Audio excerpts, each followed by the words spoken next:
Hi guys, in this video I'll show you how to fix lag in all Vegas Pro versions. So make sure to watch this video till the end and you will be able to do it. Now first of all, open Vegas Pro in your laptop or PC, whatever you're using. And once you open it, just click on the option button, which is along with the tools. Just click on the option button.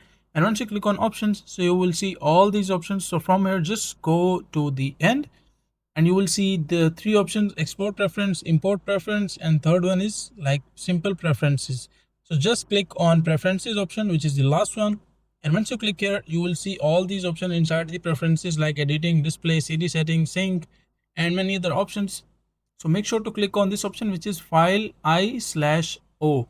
So this is the option. Just click on this one, file I/O, and once you click on this option, so you will see this setting like enable MKV reader, and below are two options: enable legacy AVC decoding and enable legacy HEVC decoding.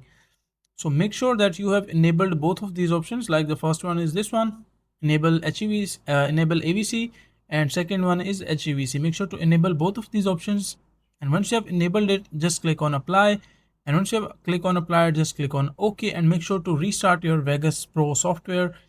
And once you restart it, make sure to restart your laptop or PC as well, in case like you do not see any kind of changes. So just restart your PC or machine as well, and once restarted, all your lags will be fixed. So that is a simple and easy process of how you can do it. Now make sure to like the video and subscribe to the channel if you find this video useful.